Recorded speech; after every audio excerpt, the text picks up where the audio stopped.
A good friend knows all of your best stories, but a best friend has lived them with you, is a quote that I can relate to some people in my life. This is a relatable quote because I have that one person who's made my life so much better right when they came into the picture. They made some of the best memories with you that you can always look back on and smile. You always have that one person who has made you laugh so hard to the point where you pee your pants. You can always call them to talk about nothing, the most important things in your life, or just for homework answers. They understand you so well that you feel like they know you so much that you feel like they're your twin. Despite the fact that we were mortal enemies when we were younger, Emmeline gives me the feeling of knowing that I'm special and cared for. I've known Emmeline for about 5 years now, and she's been there for me no matter what. She's the funniest personality and is the most goal-oriented person that I know. Emmeline's selflessness has taught me to be loyal and driven. Speaking of loyalty, when I got hurt, she's one of the first people to call to ask if I was all right. She wanted to make sure that I was okay, and that made me feel special and cared for. I was so filled with confusion and emotion, not knowing how long I'd be out for or how long the recovery was going to take. She comforted me and brought a positive attitude in the room that distracted me from the pain. Her mom made us dinners for my family and brought gift baskets as well that relieved some stress. There was this one gift basket that was called the Boo Boo Bag, and it had 8 different presents with it along with extra drinks and extra snacks. I would look forward to opening a present every day. Emmeline is very helpful without trying.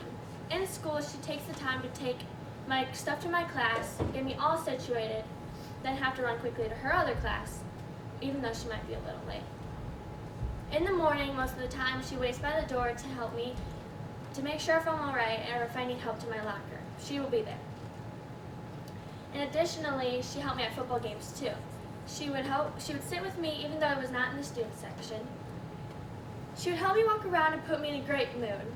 I felt bad at times because I thought she was feeling a little left out since she wasn't in the student section, but she showed her caringness and I realized everyone needs that comforting feeling.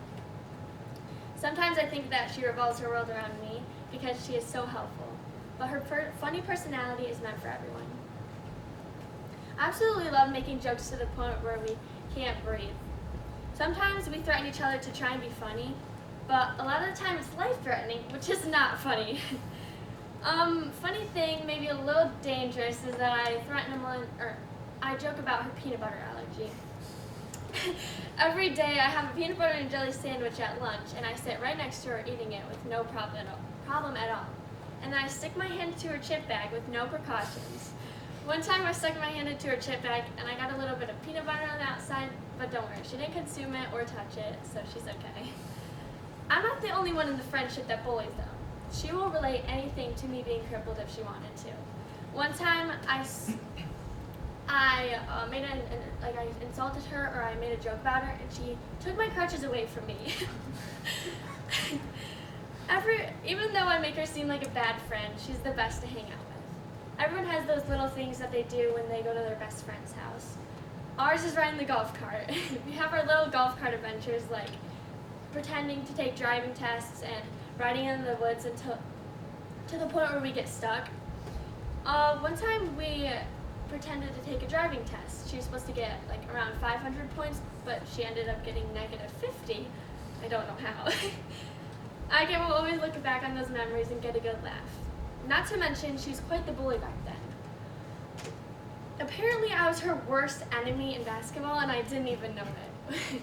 Way back when we used to play PAL basketball, it was intense. Games would go into double overtime, and girls would be on the ground almost tackling for the ball.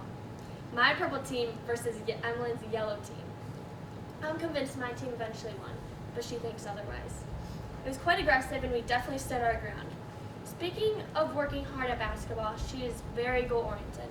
Being on time is never a crime for Emmeline. She's the one that is there 30 minutes before a game or a meeting starts. One time during spring sports, we had to get up to Mount Pleasant for an AAU basketball practice, and I could tell she was getting stressed out because she thought we were going to be late. So my mom got there in about 8 minutes and not once dropped below 85 miles per hour. I think Emmeline is a little scared my mom is driving now, but it's okay. Emmeline usually gets things done most of the time. She's the one to get her homework done or remind you to study for a test or that we have to be somewhere at a certain time. In addition, she's very well organized. Every time she comes into my house, she's in my room changing things around. When I came home from my surgery, she came into my room with it being a mess because I couldn't organize it because I was pretty much stuck. So of course she did it for me. These are just some of Emily's amazing qualities. Emily's selflessness has taught me to be loyal and driven. Emily has always been there for me since day one, even when we were enemies in basketball. She's the funniest personality that I want to be around all day if I could. She's super goal-oriented. That makes her more stronger and driven than she looks.